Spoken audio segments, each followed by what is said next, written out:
El olor a café recién hecho todavía flotaba en la cocina, un aroma que siempre había asociado con el hogar, con la calidez de las mañanas compartidas. Pero esa tarde, el aire se sentía denso, casi irrespirable. Mi hija Laura estaba frente a mí, con los brazos cruzados y una expresión que yo había aprendido a temer. Sus ojos, que una vez me miraron con la adoración de una niña, ahora me taladraban con una frialdad que helaba los huesos. La luz del atardecer se filtraba por la ventana, pintando de un naranja melancólico los muebles que mi difunto esposo, Martín, y yo habíamos elegido con tanto amor. Cada objeto en esa cocina contaba una historia de nuestra vida juntos, una vida de sacrificios y alegrías sencillas. Sin embargo, en ese preciso instante, todo ese pasado parecía desvanecerse, reducido a la tensión insoportable que emanaba de la postura rígida de mi propia hija, convirtiendo mi santuario en un campo de batalla. La discusión había comenzado por una nimiedad, una cuenta de la farmacia que, según ella, era demasiado alta, pero yo sabía, en lo profundo de mi corazón, que no se trataba del dinero. Era solo la excusa que ella necesitaba para desatar la tormenta que llevaba dentro. Su voz, usualmente controlada y sofisticada, se había vuelto un arma afilada. ¿Es que nunca piensas en las consecuencias, mamá? Cada gasto tuyo es una piedra más en mi zapato, un problema más que yo tengo que resolver, siseó. Y cada palabra era una pequeña traición. Yo intenté explicarle con la calma que una madre siempre busca para apaciguar a sus hijos, pero era como hablarle a una pared. Ella no quería escuchar razones. Quería una rendición.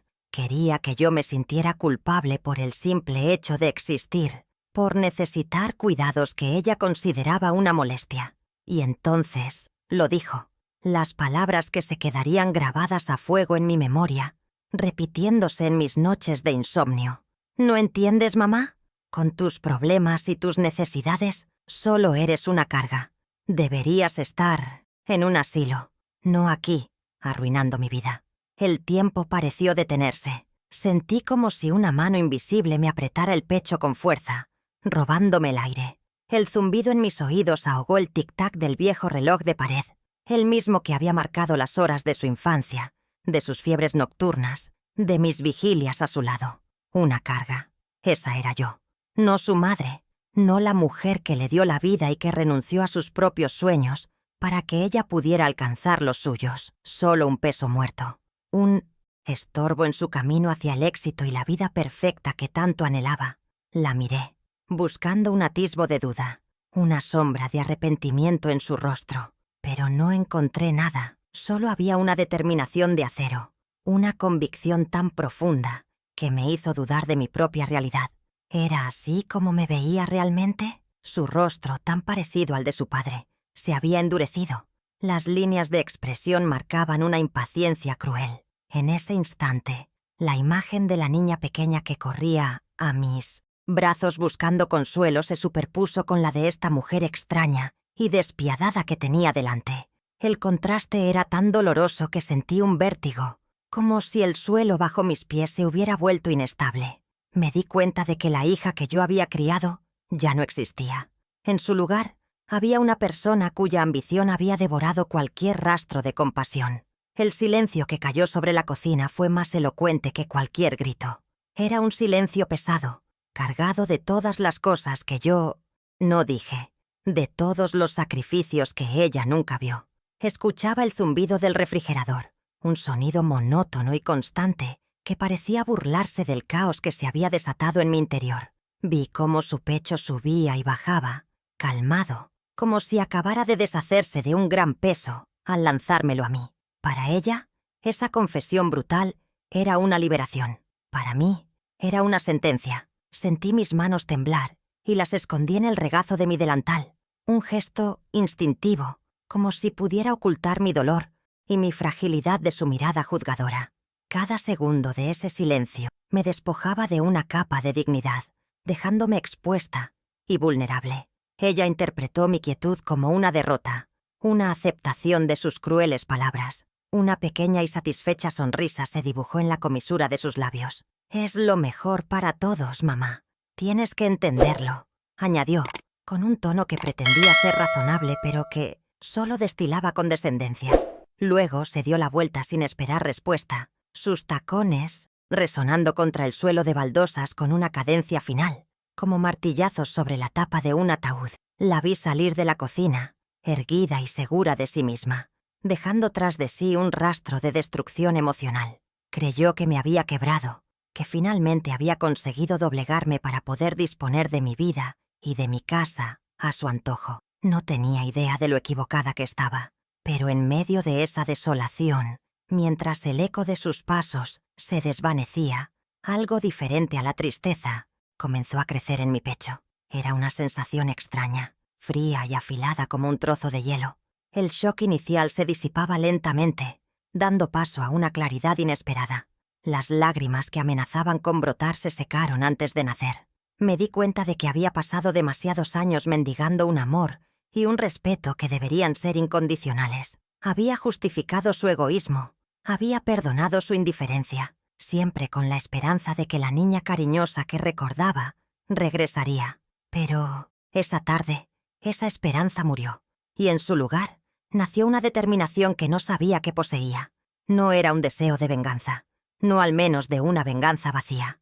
Era algo más profundo, la necesidad de reclamar mi valor. Sola, en el silencio de mi cocina, me acerqué a la ventana y miré mi pequeño jardín, el único lugar donde todavía sentía que podía respirar. Las rosas que Martín había plantado para mí estaban en plena floración, sus colores vibrantes contrastando con la oscuridad que sentía por dentro.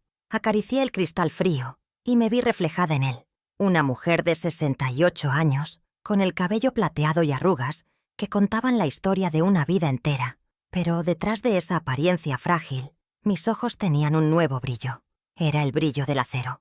En ese momento, le hice una promesa silenciosa a mi difunto esposo y a mí misma. Laura había disparado sus palabras más hirientes, creyendo que eran el final. Pero no, ese era solo el principio. Iba a demostrarle y a demostrarme a mí misma que yo no era una carga, era una matriarca, y mi silencio no era debilidad, era el tiempo que necesitaba para afilar mis armas. Mi nombre es Carmen Rivas, y a mis 68 años, el título que me define desde hace 5 es el de viuda. 5 años desde que mi Martín se fue, dejando un silencio en esta casa que a veces grita más fuerte que cualquier palabra. Vivo de una modesta pensión, en el hogar que construimos juntos, ladrillo a ladrillo, sueño a sueño.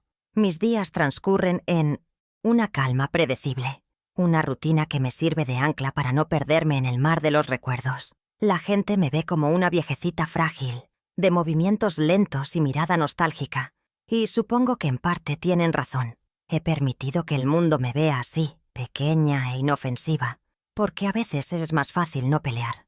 Pero la fragilidad es solo una capa, como la fina piel de una cebolla. Debajo hay muchas más, y algunas son sorprendentemente fuertes, algo que mi propia hija parece haber olvidado por completo. Cada mañana, antes de que el sol se asome por completo, mi primer destino es el jardín. Es mi refugio, mi terapia, el contacto con la tierra húmeda, el aroma de las rosas al amanecer, el delicado trabajo de quitar las malas hierbas. Todo ello me conecta con el ciclo de la vida, con la certeza de que incluso después del invierno más crudo, la primavera siempre encuentra la forma de renacer. Martín solía decir que yo tenía un don con las plantas, que podía hacer florecer hasta una piedra. Y mientras cuido de cada pétalo y cada hoja, siento que también cuido de una parte de mí que se niega a marchitarse. Es un trabajo silencioso, paciente, que requiere observación y constancia, cualidades que he cultivado durante toda mi vida y que ahora, más que nunca, necesitaré aplicar fuera de mi jardín. La cocina es el otro corazón de mi hogar. En ella, no solo preparo alimentos, sino que amaso recuerdos. Mis manos, aunque ahora llenas de arrugas y manchas de la edad, se mueven con la misma destreza de siempre al preparar los guisos y postres que aprendí de mi madre. Cada receta es un legado, una historia contada a través de sabores y aromas. Cuando cocino, siento que mi familia está conmigo, la que ya no está y la que, a pesar de todo, sigue aquí. Laura, de niña, Adoraba mis galletas de canela. ¿En qué momento se volvió tan amargo su paladar? Hornear para ella era mi forma de decirle «te quiero», sin palabras. Ahora, mientras muevo la cuchara de madera en la olla, me pregunto si ese lenguaje alguna vez fue realmente comprendido o si solo fue consumido sin pensar. Las tardes suelen encontrarme sentada en el viejo sillón de orejas de Martín, con un álbum de fotos sobre mi regazo. Las imágenes están gastadas por el paso del tiempo y por mis propias caricias. Veo a un Martín joven y sonriente, a una Laura de coletas y rodillas raspadas, a un pequeño Samuel dando sus primeros pasos. En esas fotografías éramos una familia unida, o al menos eso es lo que mi memoria se esfuerza por creer. Es un refugio agridulce, porque cada sonrisa congelada en el papel me recuerda lo mucho que hemos perdido, no solo por la muerte, sino por la distancia que se ha ido creando silenciosamente entre nosotros. Este ejercicio de nostalgia me ha mantenido anclada en el pasado, viéndome a mí misma a través del reflejo de lo que fui, esposa y madre. Pero ya es hora de mirarme en el espejo y ver a la mujer que soy ahora. Siempre he sido consciente de mi apariencia, vulnerable, mi voz suave, mi tendencia a evitar la confrontación, mi estatura menuda. Todo en mí invita a la protección, o en el caso de Laura, al control. Es una vulnerabilidad que he cultivado sin darme cuenta, nacida del amor incondicional que siento por mis hijos. Por ellos he sido capaz de doblarme hasta casi romperme, de poner sus necesidades siempre por delante de las mías, de justificar lo injustificable. Este amor, que consideraba mi mayor virtud, ha resultado ser mi talón de Aquiles. Me cegó ante la creciente ambición de Laura, me hizo sorda a sus comentarios hirientes, disfrazados de preocupación. Me convertí en la espectadora pasiva de mi propia vida, permitiendo que otros escribieran el guión, un error que estoy a punto de corregir. Mi amor por Laura y Samuel es, y siempre será, el centro de mi universo. Pero he aprendido de la forma más dolorosa que el amor no puede ser un cheque en blanco. Con Samuel, que vive lejos, la relación es más sencilla. Nuestras llamadas están llenas de un cariño genuino, aunque la distancia física a veces se sienta como un abismo. Pero con Laura, con ella la dinámica es diferente. Mi amor la convirtió en mi debilidad, y ella, astutamente, lo convirtió en su arma. Usó mi deseo de verla feliz, mi anhelo de armonía familiar, para manipularme y arrinconarme lentamente. Cada vez que cedía, por el bien de la paz, le entregaba un poco más de mi poder, un poco más de mi voz, hasta que llegó el día en que sintió que podía declararme una carga sin temor a ninguna consecuencia. Físicamente el tiempo ha dejado su huella innegable. Mi pelo es una corona de plata, y mi piel, un mapa de las risas y las preocupaciones que han marcado mi existencia. Camino con más cuidado. Mis huesos a veces se quejan con los cambios de tiempo. Es fácil para alguien como Laura ver solo eso, la cáscara de una mujer en su ocaso. Pero lo que no ve o no quiere ver son mis manos. No son las manos suaves y delicadas de una anciana que pasa el día sin hacer nada. Son las manos de una costurera que trabajó hasta la madrugada. Las manos de una jardinera que se enfrenta a las espinas. Las manos de una madre que ha sostenido, limpiado y construido. En estas manos reside una fuerza que ella subestima enormemente, y es con estas manos con las que voy a empezar a tejer mi nuevo futuro. Antes de la partida de Martín, yo no era así. No era esta figura silenciosa que pide permiso para existir. Éramos un equipo, un frente unido. Él siempre valoró mi opinión. Discutíamos juntos cada decisión importante, desde la compra de esta casa hasta la educación de nuestros hijos. Su muerte no solo me dejó un vacío en el alma, sino que también alteró el equilibrio de poder en la familia. Sin él a mi lado, Laura comenzó a verme no como su madre, sino como una responsabilidad, un patrimonio que administrar. Poco a poco, fui relegada a un papel secundario en mi propia vida, una transición tan sutil que casi no me di cuenta hasta que fue demasiado tarde. Extraño a mi esposo, pero también extraño a la mujer que yo era cuando él estaba a mi lado. Martín siempre tuvo una fe inquebrantable en mi fortaleza interior. Carmen, me decía a menudo, mientras me tomaba las manos entre las suyas, tú tienes la fuerza tranquila del roble. Te doblas con el viento, pero tus raíces son tan profundas que ninguna tormenta puede derribarte. Durante mucho tiempo, olvidé esas palabras. Permití que el viento de la manipulación de Laura me doblara más de la cuenta. Pero la tormenta que ella desató en la cocina no me ha derribado. Al contrario, ha sacudido la tierra y me ha hecho recordar dónde están mis raíces. Esa fuerza tranquila de la que hablaba mi esposo sigue aquí, latente, esperando el momento adecuado para mostrar que un roble no solo da sombra, sino que también puede ser inamovible. Así que aquí estoy, de pie en el umbral de una nueva etapa. La mujer herida por las palabras de su hija sigue aquí, con su dolor a cuestas, pero ya no está sola. A su lado ha despertado otra Carmen, una que se niega a ser definida por la crueldad ajena. Mi jardín me ha enseñado sobre la paciencia, mi cocina sobre el poder transformador del cuidado, y mis recuerdos me han recordado quién soy y de qué estoy hecha. Ya no soy solo la viuda de Martín Rivas o la madre de Laura y Samuel. Soy Carmen, una mujer que ha dado todo por su familia y que ahora, finalmente, va a empezar a darse algo a sí misma. Respeto. El silencio ha terminado. Ahora empieza el plan. ¿Y tú? ¿Qué habrías hecho en mi lugar? Cuéntamelo en los comentarios. Mi familia es pequeña. Un tapiz tejido con solo 2 hilos principales. Mis hijos, Laura y Samuel, son tan distintos como el día y la noche. Un reflejo de las 2 caras del amor que Martín y yo intentamos inculcarles. Samuel, mi hijo menor, es la calma. Heredó la bondad de su padre y una empatía que le permite ver el mundo más allá de su propio reflejo. Vive en otra ciudad, persiguiendo su pasión por la música, una elección de vida que Laura siempre ha considerado un fracaso bohemio. Aunque la distancia física me duele, nuestras conversaciones telefónicas son un bálsamo para mi alma. Él me escucha, de verdad. En cambio, Laura, mi primogénita, es la tempestad. Se quedó cerca, pero su corazón parece haberse mudado a un lugar frío e inaccesible. Un lugar donde el éxito material es el único idioma que se habla. Laura, a sus 38 años, es la personificación de la ambición. Está casada con Javier Domínguez, un hombre que comparte su sed de estatus y su obsesión por las apariencias. Juntos, han construido una vida que parece sacada de una revista de alta sociedad. Cenas elegantes, amistades influyentes y una constante preocupación por el qué dirán. Su mayor anhelo es mudarse a un barrio más exclusivo.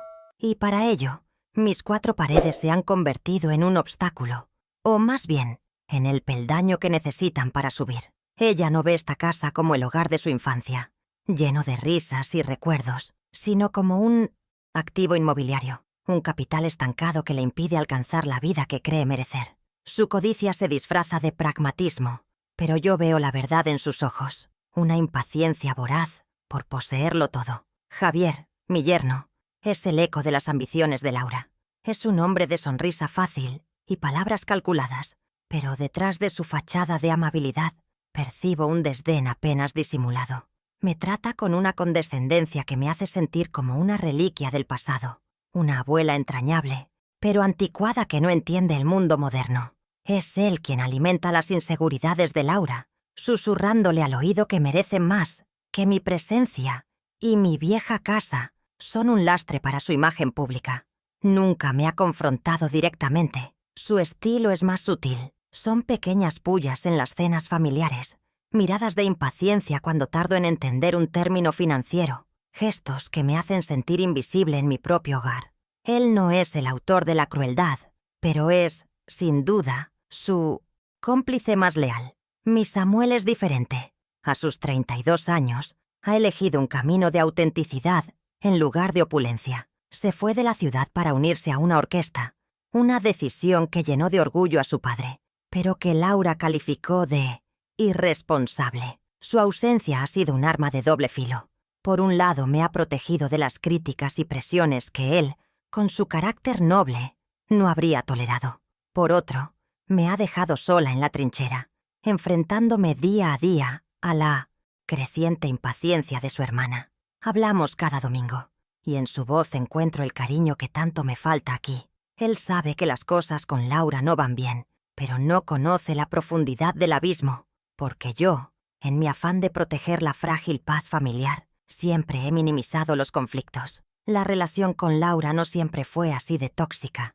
Recuerdo a una niña dulce que me traía flores silvestres del campo. El cambio fue gradual, casi imperceptible al principio, pero se aceleró drásticamente después de su boda con Javier. Fue entonces cuando sus valores parecieron cambiar. Un día organicé una comida familiar con mi vajilla de toda la vida, la que usábamos en las ocasiones especiales. Laura, en lugar de disfrutar del momento, no paró de hacer comentarios sobre lo anticuada que era, sugiriendo que debería invertir en algo más moderno y presentable, por si alguna vez invitaba a sus amigos importantes. Ese día sentí por primera vez que mi mundo, mis tradiciones y mis afectos no eran suficientes para ella, que se avergonzaba de sus propias raíces. Otro episodio que me viene a la mente ocurrió durante mi cumpleaños del año pasado.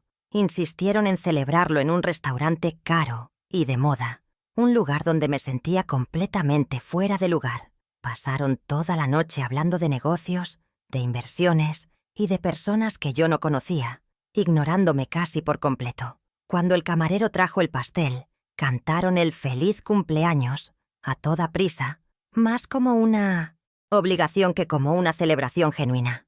Me sentí como un accesorio, una excusa para su propia exhibición social. Al volver a casa esa noche, me di cuenta de que ya no me veían como su madre, sino como un rol que debían cumplir en público, una formalidad que les restaba un tiempo precioso que preferirían dedicar a sus propias ambiciones. La motivación de Laura es una mezcla venenosa de codicia y vergüenza.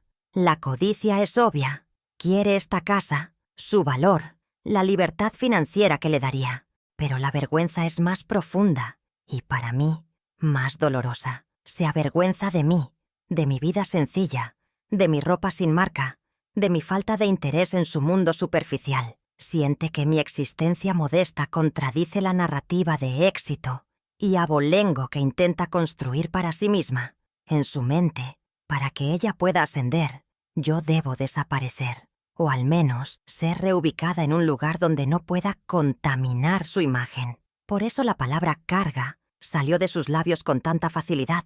No era solo un insulto nacido de la ira, era la expresión más sincera de su sentir más profundo. Así, el campo de batalla quedó definido mucho antes de esa fatídica tarde en la cocina. La tensión se había acumulado durante años, en cada comentario despectivo, en cada gesto de impaciencia, en cada celebración vacía. La crueldad de sus palabras no fue un rayo en un cielo sereno, sino el trueno final de una tormenta que ella misma había creado. Creyó que con esa última estocada me aniquilaría, dejándome sin fuerzas para oponerme a sus planes. Pensó que mi amor de madre era una debilidad infinita que podría explotar a su antojo, pero hasta el amor más incondicional tiene un límite, y el mío acababa de ser alcanzado. Ella no sabe que ha despertado a la mujer que su padre tanto admiraba, la que lucha por lo que es justo. Una madre no lleva la cuenta de sus sacrificios. No son deudas que se apuntan en un libro para ser cobradas en el futuro. Son actos de amor, impulsos que nacen del corazón y que se realizan sin esperar nada a cambio, más allá de la felicidad de tus hijos. Durante más de 40 años, mi vida giró en torno a ese principio. Cada decisión, cada renuncia, cada hora de sueño perdida fue una ofrenda voluntaria en el altar de mi familia. Creía que estaba construyendo un legado de amor, un refugio de gratitud y respeto mutuo. Pensaba que mis esfuerzos eran el cimiento sobre el que ellos construirían sus propias vidas, siempre recordando la solidez de la base. Qué ingenua fui al no darme cuenta de que algunos hijos, al crecer, no miran hacia abajo para agradecer los cimientos, sino que solo se preocupan por la altura que alcanza su propio edificio. Mi máquina de coser fue mi fiel compañera durante décadas. Su zumbido constante era la banda sonora de las noches en esta casa, mucho después de que Martín y los niños se hubieran ido a dormir. Mis dedos, hoy torpes y artríticos, volaban entonces sobre las telas, transformando rollos de seda, algodón y lana en los sueños de otras personas, vestidos de novia, trajes de fiesta, ajuares para bebés. Mientras el resto del mundo descansaba, Yo cosía, con la espalda encorvada bajo la luz de una pequeña lámpara. Cada puntada era un pequeño sacrificio, un trozo de mi vista, de mi energía, de mi tiempo, que se quedaba para siempre en una prenda ajena. Lo hacía para que en nuestra mesa nunca faltara la comida y para que mis hijos tuvieran los libros y los zapatos que necesitaban para la escuela. Recuerdo vívidamente el orgullo que sentí cuando Laura ganó un concurso de arte en el instituto. El premio era un viaje de estudios a la capital, pero costaba un dinero que no teníamos. Esa misma semana acepté un encargo urgente: confeccionar el vestuario completo para una obra de teatro escolar. Fueron 2 semanas de trabajo febril, durmiendo apenas 3 horas cada noche, con los ojos enrojecidos y los dedos llenos de pinchazos. Martín me pedía que descansara, pero yo solo pensaba en la cara de Laura al decirle que podría ir. Cuando finalmente le di el dinero, su alegría fue mi recompensa.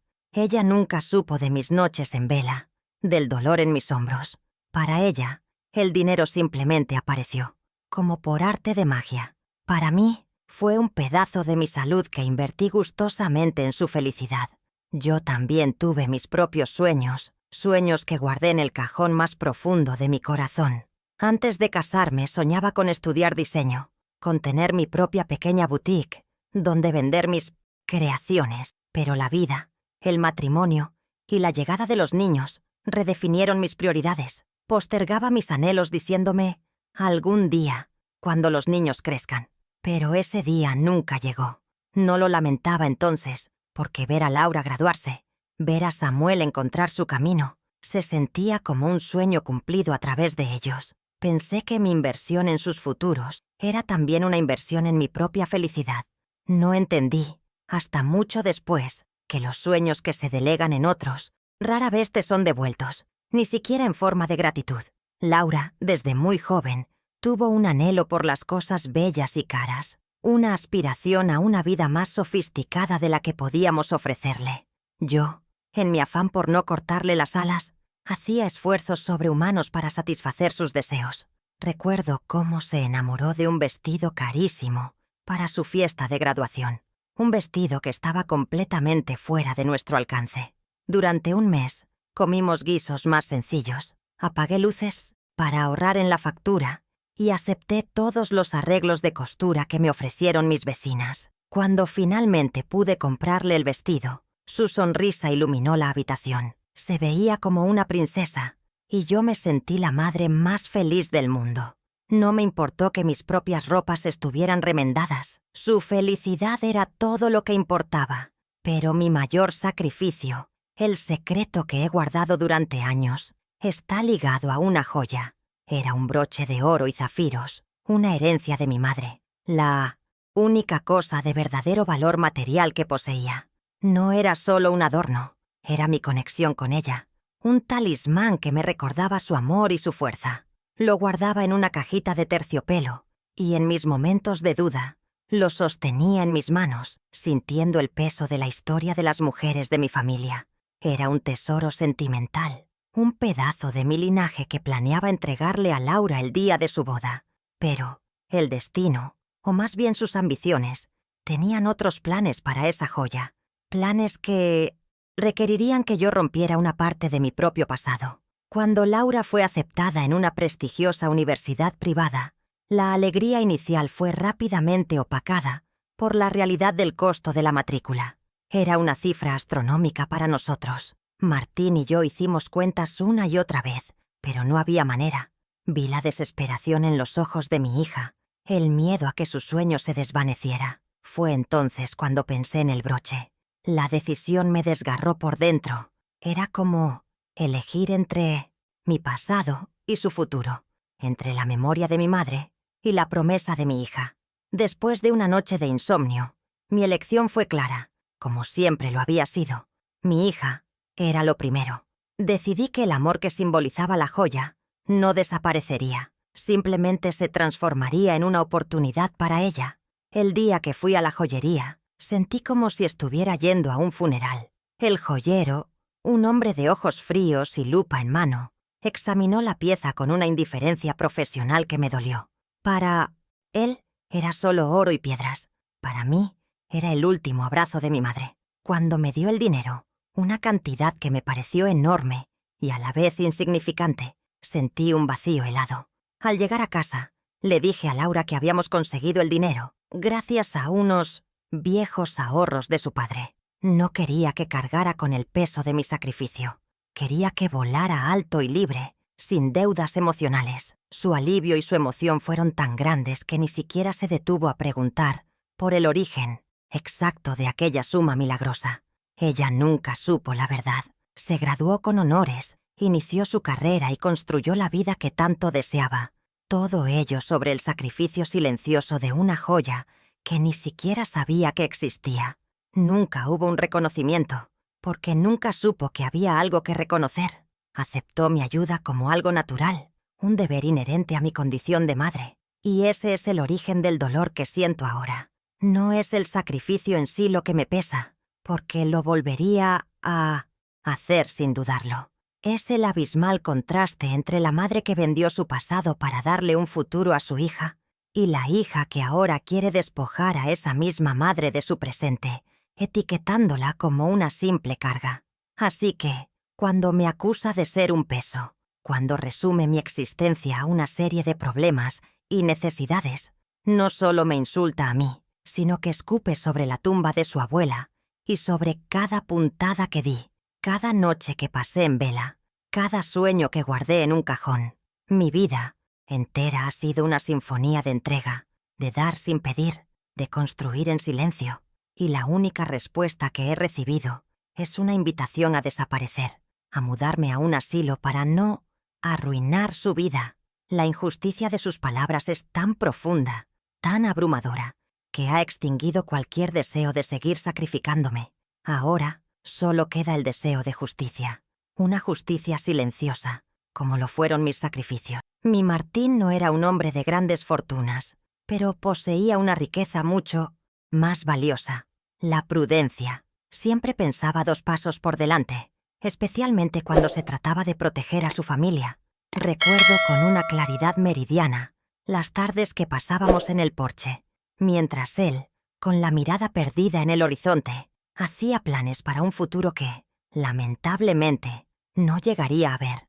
«Carmen», me decía con esa voz serena que tanto extraño, «el amor es el pilar de esta familia, pero el mundo a veces responde a otros lenguajes. Hay que estar preparados». Yo, en mi romanticismo, no siempre entendía su pragmatismo, pero confiaba ciegamente en su juicio. Ahora me doy cuenta de que, mientras yo construía un hogar con amor, él, en silencio, le añadía cimientos de acero por si alguna vez los vientos de la vida soplaban demasiado fuerte.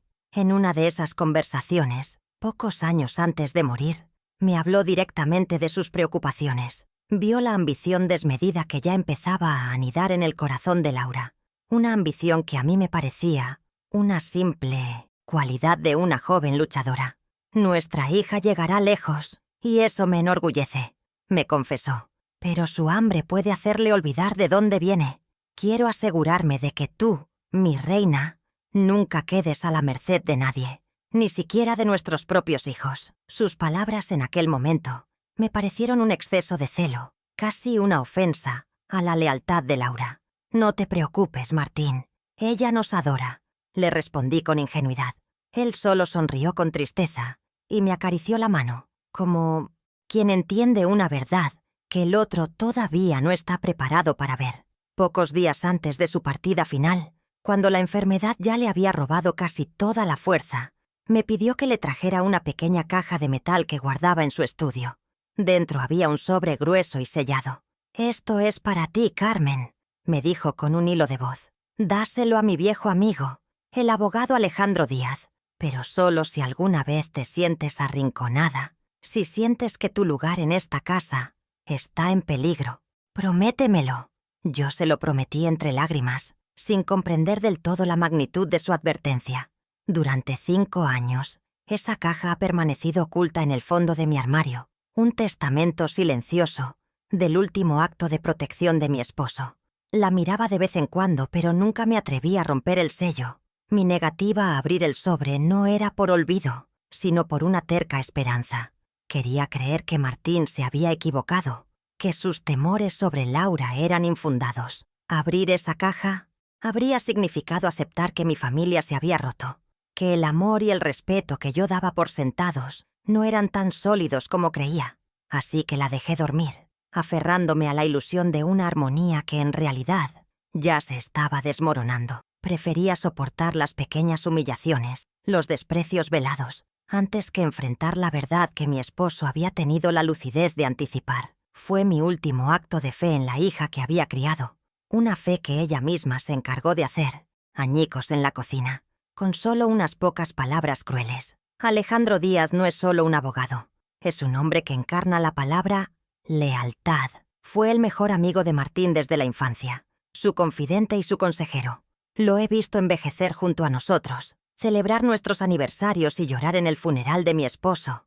Martín siempre decía de él: Alejandro es un hombre de honor, uno de esos que ya no se fabrican. Sabía que, si alguna vez necesitaba ayuda, él sería la única persona, fuera de la familia, en la que podría confiar ciegamente. Su número de teléfono ha estado en mi agenda durante años, esperando una llamada que yo rezaba por no tener que hacer nunca.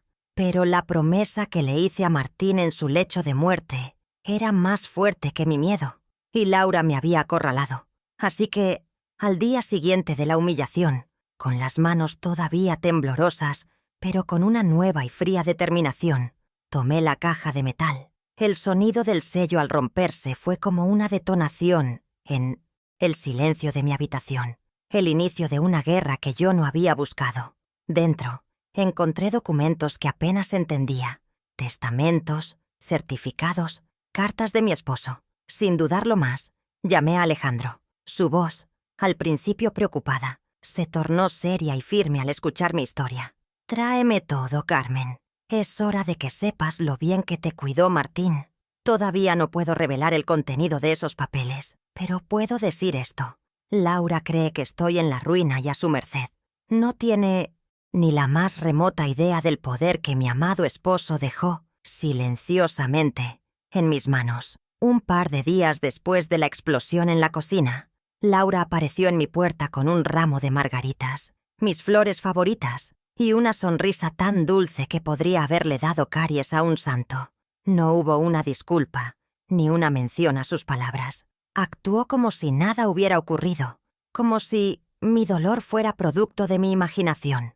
«Te he traído esto para alegrar la casa, mamá», dijo con una voz melosa que no le llegaba a los ojos. Acepté las flores en silencio, comprendiendo la estrategia.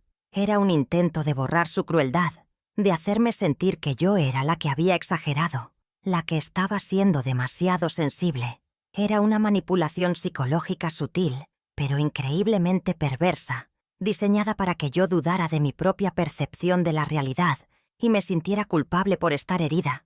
A partir de ese día, comenzó una campaña de sugerencias disfrazadas de preocupación. Laura me llamaba a diario para recordarme que tomara mis medicinas, para preguntarme si había comido bien, pero en cada conversación insertaba, como quien no quiere la cosa, comentarios sobre la casa.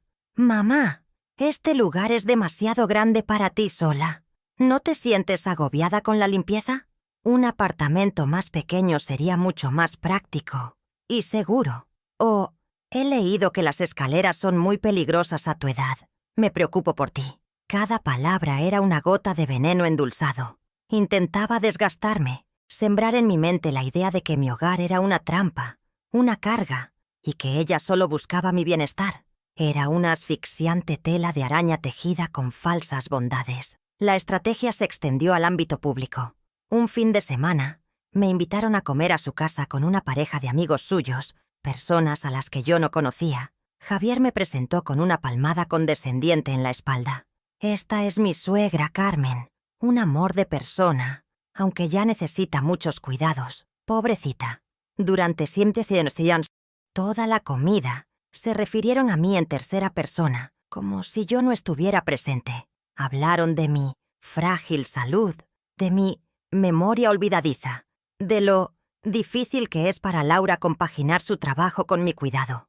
Yo permanecía sentada, con la comida atragantada en la garganta, escuchando cómo me convertían en un objeto de lástima, en un proyecto de caridad para exhibir su supuesta generosidad ante sus amigos. Fue una humillación calculada y ejecutada a la perfección. En esa misma comida, intenté participar en la conversación, contando una anécdota divertida sobre Martín y un viaje que hicimos a la costa. A la mitad de mi relato, Laura me interrumpió con una risa forzada y un gesto de impaciencia. «Ay, mamá, otra vez con tus historias del pasado. De verdad, a la gente no le interesan esas cosas antiguas», dijo, y luego se dirigió a sus invitados para cambiar de tema bruscamente. El silencio que se hizo en la mesa fue mi respuesta. Sentí como todas las miradas se posaban en mí, algunas con pena, otras con incomodidad. Me encogí en mi asiento y no volví a abrir la boca. Me había silenciado, me había hecho sentir irrelevante y anacrónica delante de extraños, demostrándome que mi voz y mis recuerdos ya no tenían valor en su mundo. La hostilidad de Javier también comenzó a manifestarse de formas más directas. Una tarde, mientras me ayudaba a quitar el polvo de una estantería, tiró al suelo una pequeña figura de porcelana, un pastorcillo que Martín me había regalado en 1900, nuestro primer aniversario. La pieza se hizo añicos. «Oh, qué torpe soy. Lo siento muchísimo, Carmen», dijo con una expresión que no contenía ni una pizca de arrepentimiento. Sabía perfectamente lo que esa figura significaba para mí. No fue un accidente, fue un acto de agresión simbólica, una forma de decirme que mi pasado, mis afectos y mis recuerdos eran tan frágiles como esa porcelana y que él podía destruirlos cuando quisiera. Recogí los pedazos con el corazón roto, entendiendo el mensaje oculto en su falsa torpeza. Poco después, empezaron a aparecer sobre la mesa de la cocina, como por arte de magia, folletos de residencias para la tercera edad. Eran folletos lujosos, a todo color, con imágenes de ancianos sonrientes jugando al bingo y haciendo yoga. Laura los señalaba con un entusiasmo fingido. «Mira, mamá, qué maravilla. Tienen piscina, clases de arte, atención médica las 24 horas. Estarías tan bien atendida. Harías amigos de tu edad». Hablaba de esos lugares como si fueran paraísos vacacionales, ignorando deliberadamente la mirada de pánico en mis ojos. No estaba ofreciendo una opción, estaba presentando una sentencia.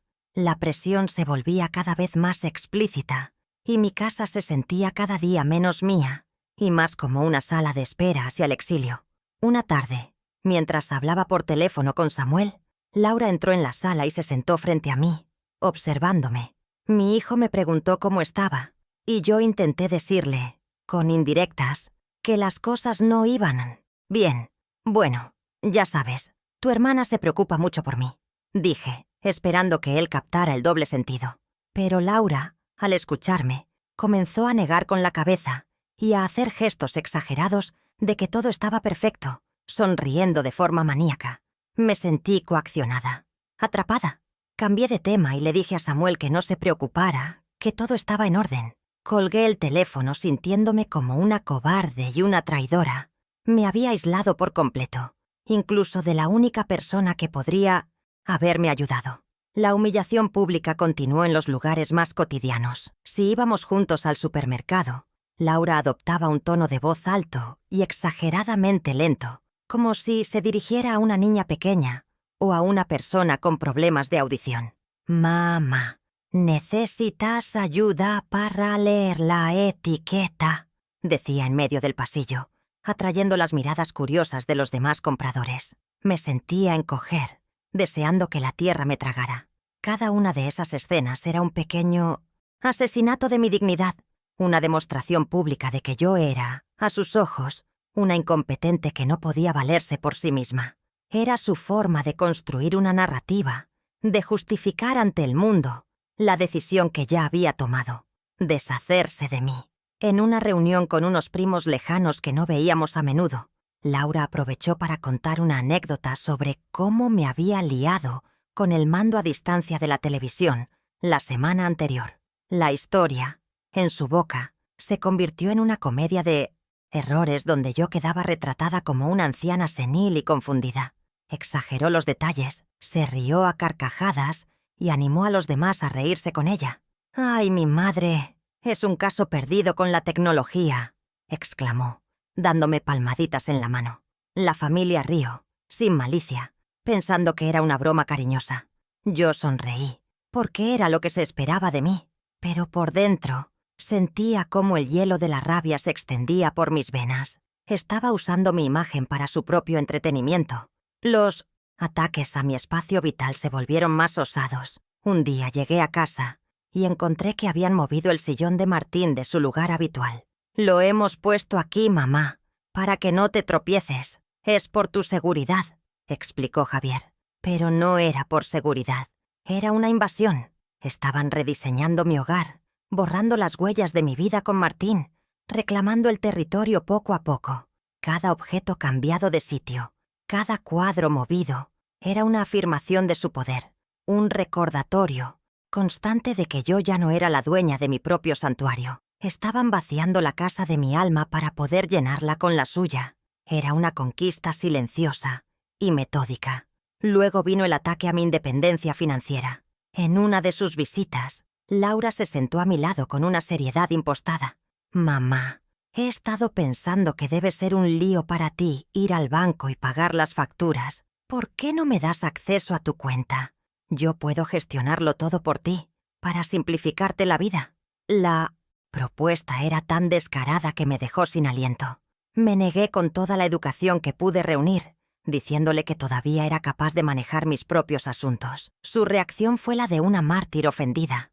«No puedo creer que no confíes en mí, tu propia hija. Solo intento ayudarte», dijo con lágrimas en los ojos. Era la maestra del chantaje emocional. El penúltimo movimiento fue el más audaz hasta la fecha. Una tarde, Javier apareció con un hombre que presentó como un viejo amigo, un experto en arquitectura.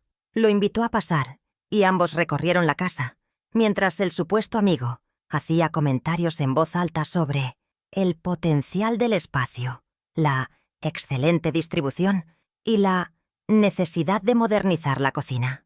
Yo no soy tonta. Sabía perfectamente que aquel hombre era un agente inmobiliario. Estaban tasando mi casa delante de mis narices, bajo el pretexto de una visita social. Era una amenaza velada, una forma de decirme que el tiempo se estaba acabando y que la venta de mi hogar ya estaba en marcha, conmigo dentro o fuera. La estocada final llegó la semana pasada.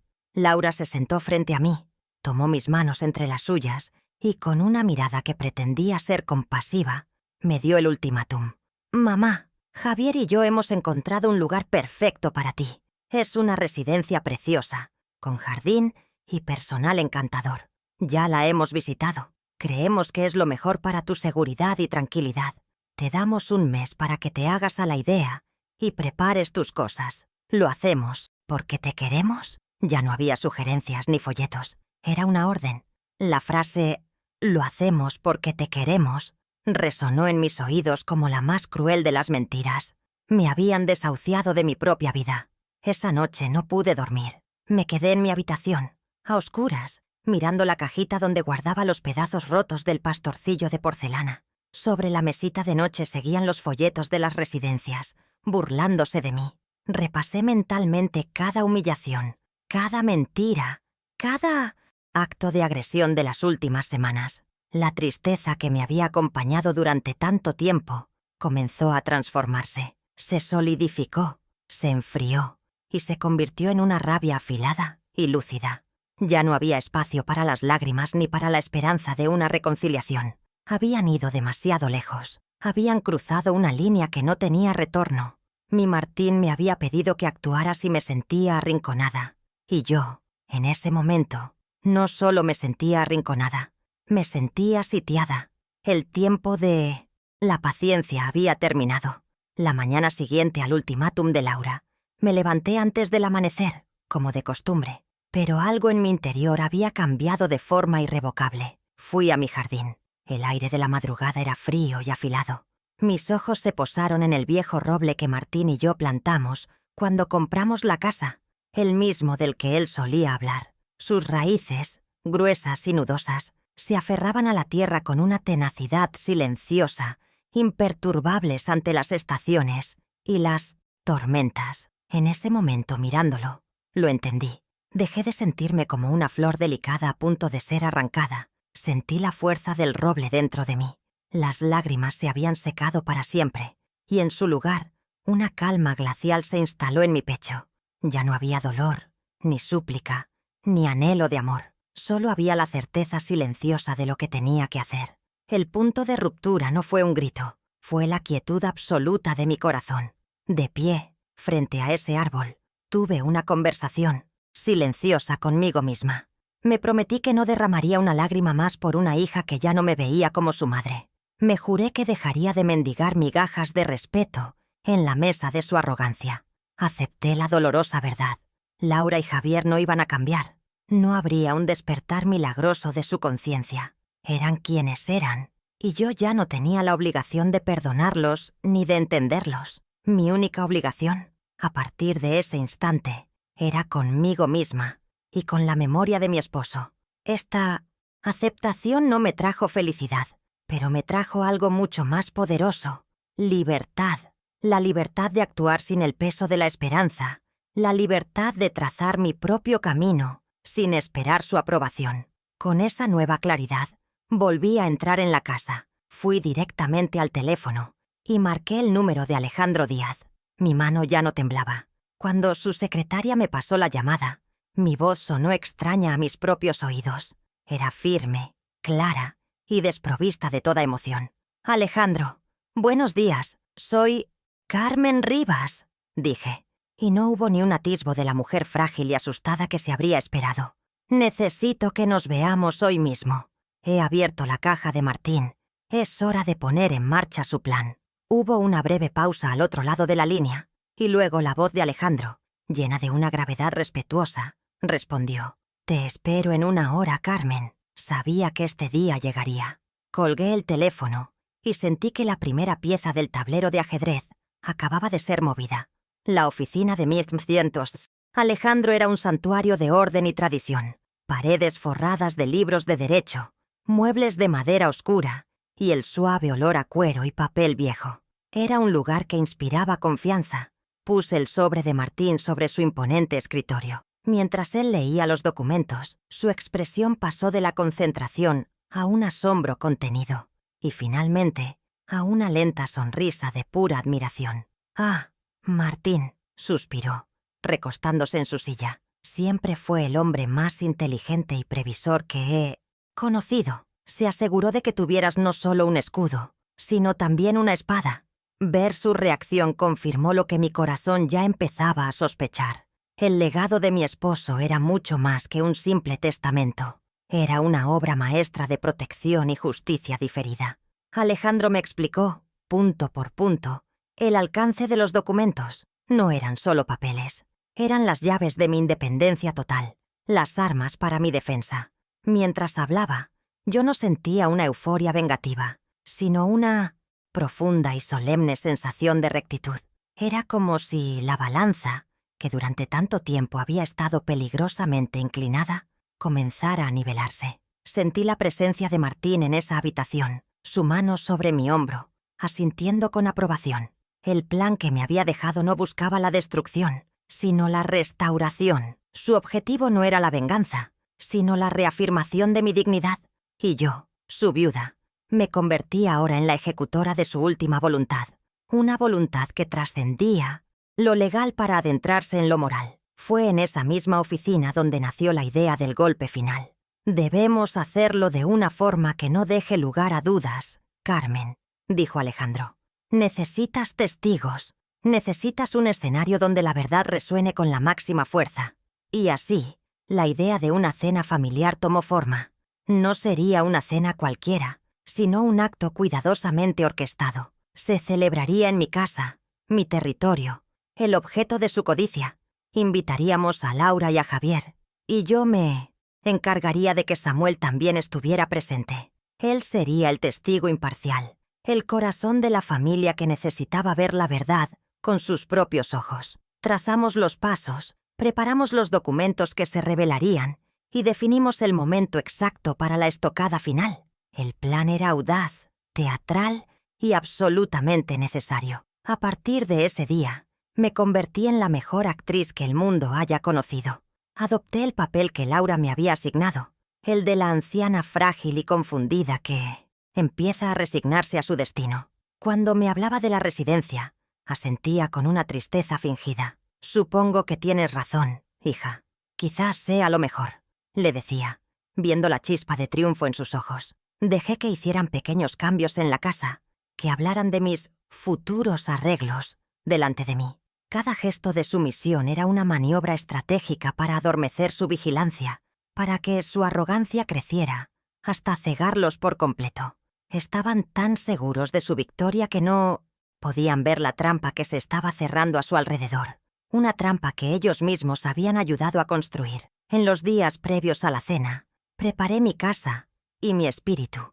No cocinaba para una simple comida familiar. Preparaba el escenario para un juicio. Cada plato que elegí, cada mantel que planché, cada vela que dispuse, lo hice con una intención precisa. Ya no era solo Carmen, la madre herida. Era una estratega, la guardiana de la justicia de Martín.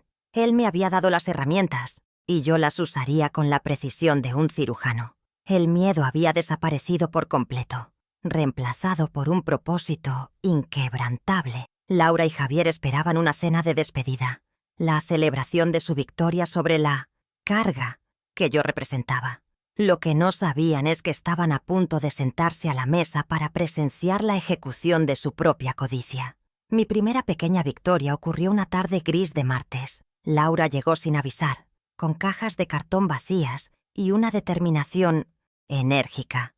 «Mamá, pensé en ayudarte a empacar algunas cosas. Hay que empezar a decidir qué te llevas y qué se dona. No hay mucho espacio en la residencia, ya sabes». Su tono era el de una gerente de logística, organizando una mudanza, no el de una hija ayudando a su madre a desmantelar su vida. Se movía por mi sala de costura, mi pequeño santuario, con una eficiencia despiadada, tocando mis telas y mis recuerdos con la misma frialdad con la que se toca la mercancía. Yo la observaba en silencio, desde el umbral, dejando que su arrogancia se inflara, dándole la confianza que necesitaba para bajar la guardia y mostrar su verdadera naturaleza. Se detuvo frente a una estantería donde guardaba mis viejos patrones de costura, algunos heredados de mi propia madre. Eran rollos de papel frágil y amarillento, llenos de anotaciones a lápiz, cada uno un mapa hacia un vestido o un abrigo que había cobrado vida bajo mis manos. Laura los tomó con desdén, como si sostuviera algo sucio. «Seguramente no. Necesitarás estas antigüedades, mamá. Solo ocupan espacio y acumulan polvo», dijo, dirigiéndose hacia una de las cajas marcadas como «donar». En ese gesto estaba toda su filosofía de vida. Si algo es viejo, si no tiene un valor monetario evidente, es descartable. Estaba a punto de tirar a la basura no solo papel, sino fragmentos de mi historia, de mi identidad. Y entonces actué. Avancé con una calma que me sorprendió a mí misma, y antes de que pudiera soltarlos, puse mi mano sobre la suya, deteniendo su movimiento. «No, Laura», dije. Mi voz no fue alta ni agresiva, pero tenía un peso que ninguna de las dos había escuchado antes. «Estos se quedan conmigo. Son míos», sostuve su mirada. Y por primera vez en mucho tiempo, no fui yo la que la desvió. Le quité la caja de las manos con un gesto deliberado y la volví a colocar en su estante. No di más explicaciones.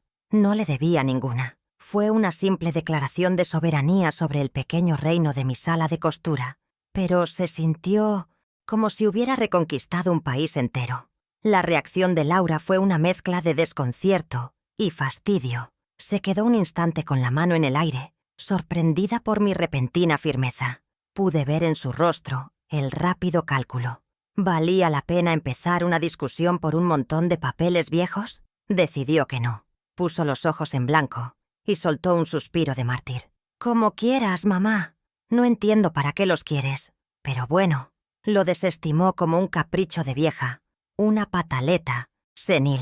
No entendió la verdadera magnitud de lo que acababa de suceder. No fue un acto sobre los patrones de costura, fue un acto sobre mi voluntad. Esa tarde, por primera vez, sentí el dulce sabor de una victoria silenciosa y supe que podía hacerlo. La segunda mini revelación fue mucho más teatral y deliberada, una jugada que Alejandro y yo habíamos planeado. Unos días después, le comuniqué a Laura que necesitaba ir al banco en el centro de la ciudad. Como esperaba, insistió en llevarme, probablemente para vigilar mis movimientos y asegurarse de que no hicieran nada imprudente con mi dinero. Acepté con una docilidad estudiada, interpretando mi papel de anciana dependiente. Durante el trayecto en su coche, soporté su monólogo sobre lo conveniente que sería que ella manejara mis finanzas, asintiendo de vez en cuando para mantenerla confiada. Estaba tan absorta en su propio discurso que no notó la ligera sonrisa que se dibujaba en mis labios. El escenario estaba preparado. Justo cuando salíamos del banco y caminábamos por la concurrida acera, un elegante coche negro, reluciente y obviamente caro, se detuvo suavemente junto a nosotras. El chófer bajó y abrió la puerta trasera, y de él emergió Alejandro Díaz, impecable en un traje a medida. Se dirigió directamente hacia mí, ignorando por completo la presencia de Laura a mi lado. «Doña Carmen», dijo con una voz llena de calidez y un respeto casi reverencial, inclinando ligeramente la cabeza. «¡Qué alegría encontrarla! Espero no interrumpir». El contraste entre el trato que él me dispensaba y el que me daba mi propia hija era tan abismal que Laura se quedó boquiabierta, mirándolo como si fuera una aparición. Alejandro, siguiendo el guión, me tendió una gran carpeta de cuero. «Aquí tiene los borradores de los contratos que discutimos, doña Carmen», dijo, asegurándose de que su voz fuera clara y audible para mi hija. «Todo avanza según lo previsto. Los inversores están muy entusiasmados. La llamaré mañana para confirmar los siguientes pasos». La elección de palabras fue perfecta. Contratos, inversores, pasos. Eran conceptos del mundo de poder de Laura. Un lenguaje que ella entendía y respetaba. La imagen de su madre, la carga, discutiendo de negocios en plena calle con un hombre tan distinguido, era algo que su cerebro no podía procesar. El desconcierto en su rostro era mi segunda victoria del día. Laura, recuperándose a medias del shock, finalmente encontró su voz. «¿Mamá? ¿Quién es este señor?», preguntó, y en su tono había una nota de alarma, de pérdida de control. Era la primera vez que se daba cuenta de que había una parte de mi vida de la que ella no sabía absolutamente nada. Una parte que involucraba coches de lujo y hombres de negocios. El poder de la información acababa de cambiar de manos. Ya no era ella la que sabía todo, la que controlaba todas las variables. Un elemento desconocido y poderoso había entrado en la ecuación, y ella no tenía ni idea de cómo enfrentarlo. Su mirada iba de Alejandro a mí, buscando una explicación que la devolviera a su zona de confort. Yo tomé la carpeta de cuero de las manos de Alejandro, sintiendo su peso sólido y real. Me volví hacia mi hija, y con la mayor naturalidad del mundo, le respondí. «Es Alejandro, un viejo y querido amigo de tu padre. Me está ayudando a organizar unos asuntos financieros pendientes». La respuesta fue deliberadamente vaga, diseñada para alimentar sus dudas en lugar de disiparlas. No ofrecí más detalles. Agradecí a Alejandro, quien se despidió con otra muestra de exquisito respeto y volvió a su coche, desapareciendo tan misteriosamente como había llegado. Metí la carpeta en mi bolso, un gesto que indicaba que el asunto estaba zanjado. Por primera vez, era yo quien decidía cuándo terminaba una conversación. El viaje de vuelta a casa fue en un silencio sepulcral. Podía sentir las preguntas hirviendo en la mente de Laura, su frustración, su creciente ansiedad. La veía mirarme de reojo, tratando de descifrar el enigma en el que me había convertido de repente. La mujer frágil y predecible se había desvanecido, y en su lugar había alguien con secretos, con aliados poderosos y con asuntos financieros. Había sembrado la semilla de la duda en el terreno fértil de su arrogancia, y sabía que esa semilla germinaría, llenándola de una incertidumbre que la carcomería hasta el día de la cena. El equilibrio de poder se había alterado de forma visible, y ella lo sabía. Estas dos pequeñas victorias fueron mucho más que simples escaramuzas. Fueron el combustible que mi alma necesitaba. Reafirmaron mi convicción y me demostraron que mi plan no solo era posible, sino que estaba funcionando a la perfección. Había probado mis propias fuerzas, mi capacidad para la estrategia y la actuación. Ya no era una víctima a la espera de un rescate. Era una general al mando de su propio ejército, aunque éste consistiera únicamente en mí misma, un abogado leal y la verdad. Cada vez que Laura me miraba con esa nueva mezcla de sospecha y confusión, yo me sentía más fuerte. La cuenta atrás para la cena final había comenzado, y yo estaba lista. Si quieres saber cómo termina esta historia y qué había en esos documentos, suscríbete y acompáñame hasta el final. Me encantaría saber si alguna vez te pasó algo parecido. La noche de la cena, mi casa olía a romero y a pan recién horneado, aromas de hogar, de celebración. Pero bajo la superficie, la tensión era tan densa que se podría haber cortado con un cuchillo. Laura y Javier llegaron con sonrisas falsas y una botella de vino caro, actuando como anfitriones en su futura propiedad. Se sentían victoriosos, creyendo que esta era la cena de mi rendición, mi despedida antes del exilio al asilo.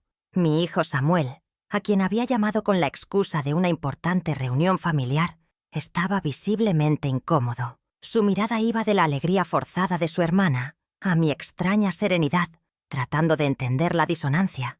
Yo, por mi parte, me sentía como una directora de orquesta a punto de dar la señal de inicio para el movimiento final de una sinfonía dramática. Serví la cena, participé en la conversación trivial, permitiéndoles disfrutar de su momento de gloria. Hablaron de sus planes de remodelación, de cómo iban a abrir la cocina al salón, todo con indirectas apenas veladas de que hablaban del futuro de mi casa. Samuel los miraba con creciente desaprobación, pero permanecía en silencio, fiel a su naturaleza pacífica. Esperé hasta que los platos del plato principal estuvieron vacíos y las copas de vino llenas de nuevo. Entonces, con un gesto lento y deliberado, tomé un pequeño tenedor y golpeé suavemente mi copa. El tintineo cristalino cortó el aire y todas las miradas se volvieron hacia mí. Mi corazón latía con fuerza, pero mi voz, cuando hablé, era la calma que precede a la tormenta. Me alegra que estemos todos reunidos esta noche, porque tengo un anuncio que hacer. Comencé, manteniendo un tono suave. Laura me sonrió, una sonrisa condescendiente, esperando que anunciara mi decisión de mudarme. Pero antes de eso, Laura, me gustaría recordar algo. ¿Recuerdas lo que me dijiste en la cocina hace unas semanas? Su sonrisa vaciló. Continué, sin rastro de ira, como si leyera un informe. Dijiste, y cito textualmente, que yo era solo una carga y que debería estar en un asilo para no arruinar tu vida. El silencio que cayó sobre la mesa fue atronador. Samuel giró la cabeza para mirar a su hermana, y en su rostro vi por primera vez la incredulidad y el horror. Le había dado a Laura la oportunidad de confesar. Ahora se la expondría. Laura se puso pálida. Intentó reír, un sonido agudo y nervioso. «Mamá, por favor, no es momento para dramas. Estás sacando las cosas de quicio. Seguro que no lo dije así». Javier saltó en su defensa inmediatamente. «Carmen, estás cansada. A veces confundes las cosas. Laura nunca diría algo así. Ella te adora». Intentaban usar su táctica habitual, pintarme como una anciana senil y confundida. Pero mi calma inquebrantable era un espejo que reflejaba la fealdad de sus mentiras. No lo he confundido. Lo recuerdo perfectamente. Y de hecho, he decidido seguir tu consejo. He tomado mis propias disposiciones para dejar de ser una carga, afirmé. Y en ese preciso instante sonó el timbre de la puerta. Me levanté para abrir. En el umbral estaba Alejandro Díaz, sosteniendo su maletín de cuero. «Buenas noches a todos», dijo con una voz grave y autoritaria. Lo presenté sin rodeos. «Les presento a Alejandro Díaz. Es mi abogado y asesor financiero». El color desapareció del rostro de Laura y Javier. La aparición de un abogado en lo que se suponía que era una cena íntima era una jugada que nunca habían anticipado. Alejandro entró, asintió cortésmente a Samuel y luego se dirigió a la pareja con una frialdad profesional. «Lamento interrumpir su cena», dijo, aunque era evidente que no lo lamentaba en absoluto. «Tengo instrucciones de mi clienta de entregarles unos documentos». La palabra «clienta» resonó en la sala, otorgándome un estatus que me habían negado durante años. Alejandro sacó 2 sobres de su maletín. Le entregó el primero a Laura. «Esto es para usted y para su esposo». indicó. Con manos temblorosas, Laura rompió el sello. Yo expliqué con la misma calma imperturbable. Es una notificación oficial. Como me aconsejasteis que buscara un lugar más adecuado para mí, decidí que esta casa era, en efecto, demasiado grande, así que la he vendido. Sus ojos se abrieron como platos mientras leían el documento. No podían creerlo. ¿Vendido? No puedes venderla.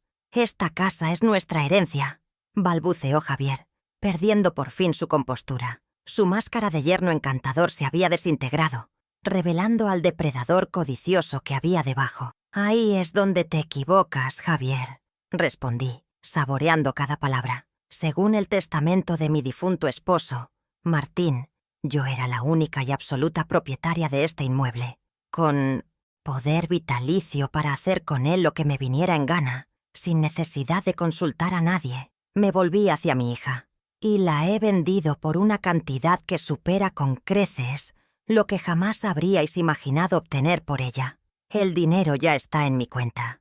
Esta casa, la que tanto anhelaban, en la que planeaban su futuro mientras me echaban a mí, nunca fue suya para heredar. Siempre fue mía para disponer de ella. La mandíbula de Laura estaba tan apretada que parecía que iba a romperse. El shock la había dejado muda, pero aún no había terminado. Y eso no es todo, continué, mientras Alejandro les entregaba el segundo sobre. Martín, en su infinita sabiduría y desconfianza hacia vuestra ambición, no solo me dejó la casa, me dejó también una considerable cartera de acciones que ha crecido silenciosamente durante todos estos años. El segundo documento era un extracto de esa cartera, detallando una suma que los dejaba financieramente a la altura del betún. Así que, como ves, hija, no solo no soy una carga, sino que a mis 68 años soy una mujer completamente independiente y, me atrevería a decir, rica, mucho más de lo que vosotros, con vuestra obsesión por las apariencias, llegaréis a ser en mucho tiempo. La estocada final fue directa, precisa y mortal. Samuel, que había permanecido en silencio, un espectador horrorizado de esta revelación, finalmente se movió. Se levantó de su silla, rodeó la mesa y se paró a mi lado, poniendo un brazo protector sobre mis hombros. Su mirada hacia su hermana era de una decepción y un asco profundos. No puedo creerlo, Laura. No puedo creer en lo que te has convertido, dijo, con la voz quebrada por la emoción. ¿Tratar así a mamá? ¿Después de todo lo que ha hecho por nosotros? Tienes vergüenza. Su condena pública fue, para mí, tan importante como la revelación financiera. Era la validación moral, la justicia del corazón que el dinero no podía comprar. Había recuperado a un hijo en el mismo instante en que perdía a una hija.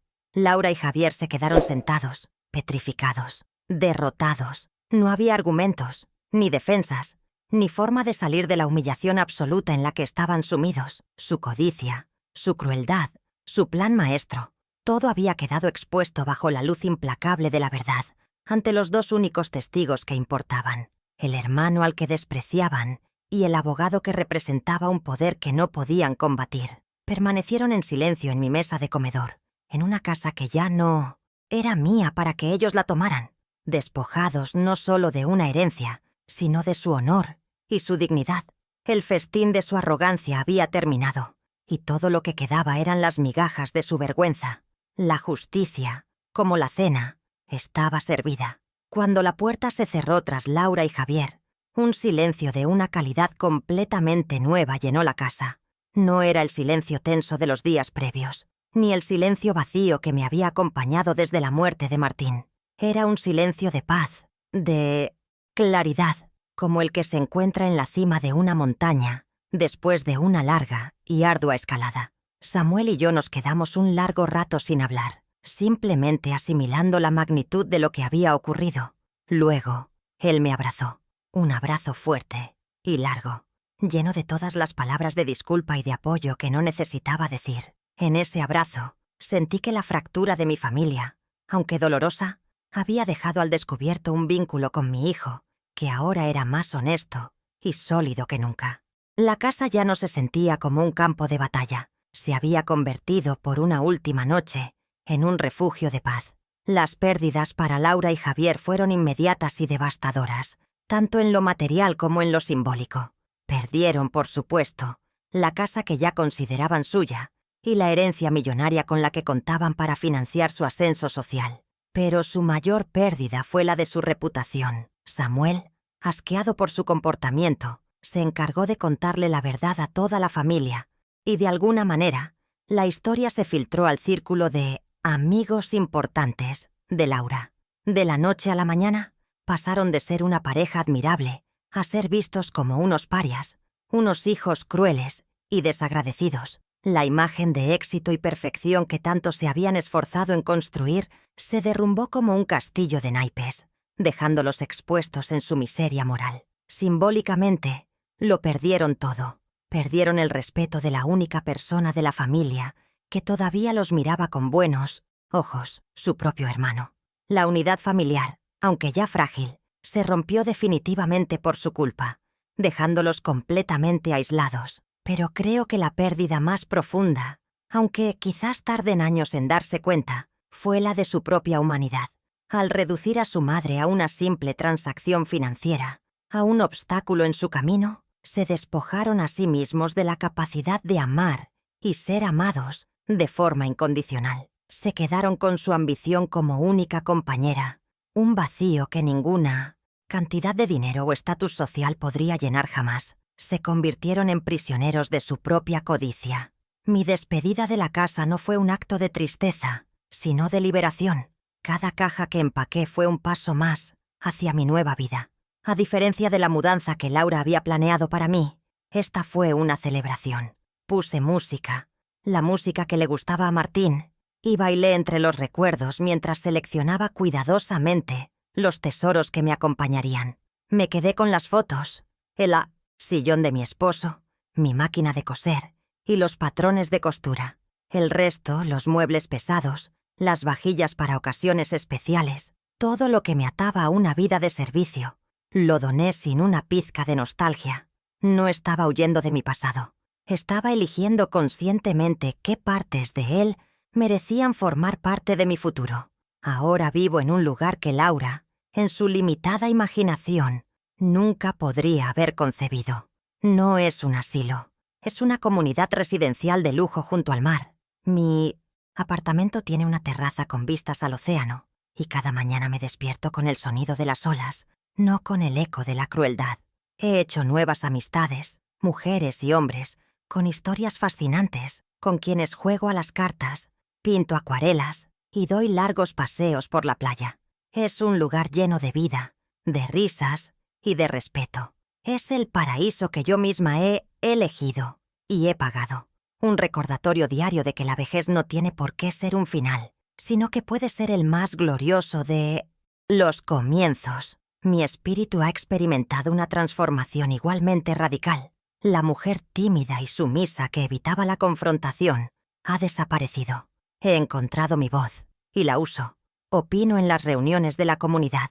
Me he apuntado a clases de historia del arte, algo que siempre quise hacer, e incluso estoy planeando mi primer viaje a Italia. Siento una energía y una alegría de vivir que no había experimentado en décadas. Ya no vivo para los demás, vivo para mí.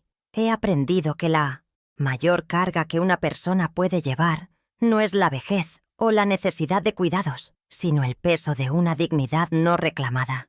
Y yo, finalmente, he soltado esa carga para siempre.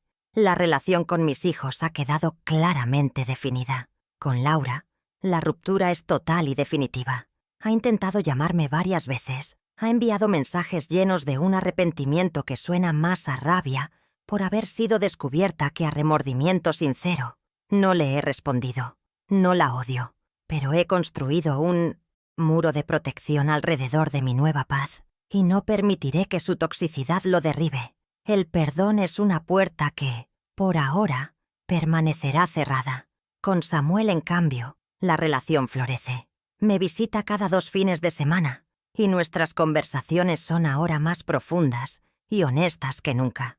Encontré un hijo en el momento en que acepté que había perdido a una hija.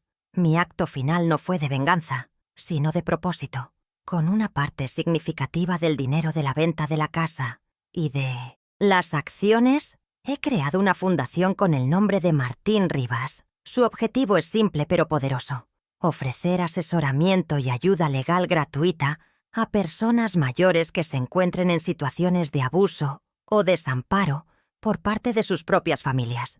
Mi historia personal, que empezó con una humillación en la cocina, se ha convertido en una misión. Transformé mi dolor en un escudo para otros. Así, la prudencia y el amor de mi esposo trascienden nuestra propia historia para convertirse en un legado de justicia y dignidad para muchos más. Esa, y no otra, es mi verdadera herencia.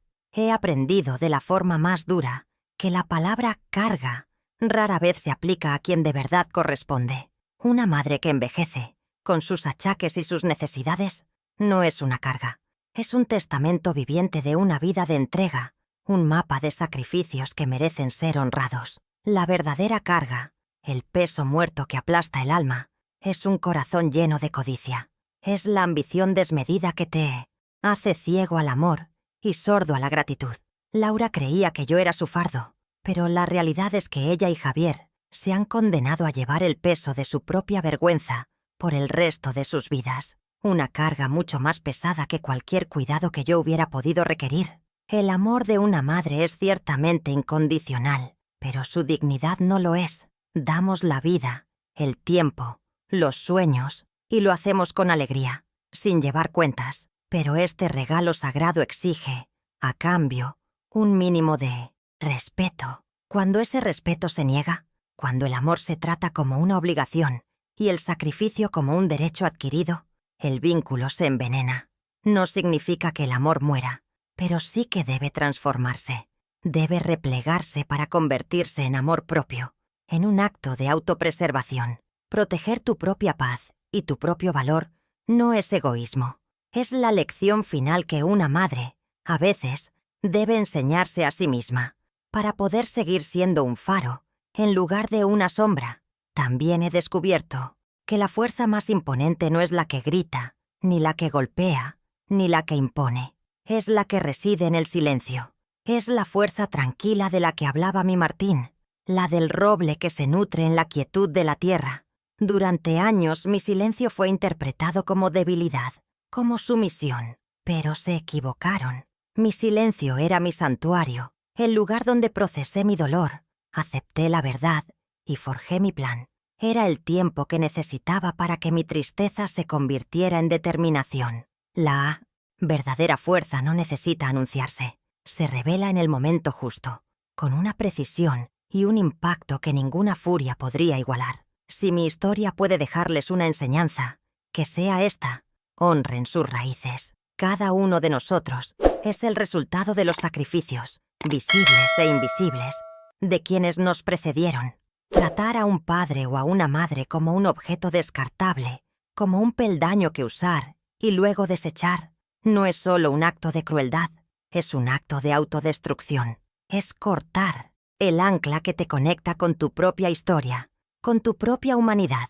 Quien deshonra a sus padres puede que gane una casa, o dinero, o estatus, pero perderá algo infinitamente más valioso: su propia alma. Y un alma perdida no encuentra hogar en ninguna parte del mundo. Así que nunca subestimen el silencio de una madre, ni el de ninguna persona a la que crean haber subyugado. A menudo, lo que parece pasividad es en realidad una profunda observación, una acumulación de energía. Es el mar que se retira antes del tsunami, porque al final, la lección más importante que aprendí es que el respeto no es algo que se pide de rodillas, es una deuda sagrada, y a quien se niega a pagarla, la vida, con su impecable contabilidad, tarde o temprano le presenta la cuenta. Y esa es una factura que se paga con los intereses más altos que existen: la soledad y el arrepentimiento.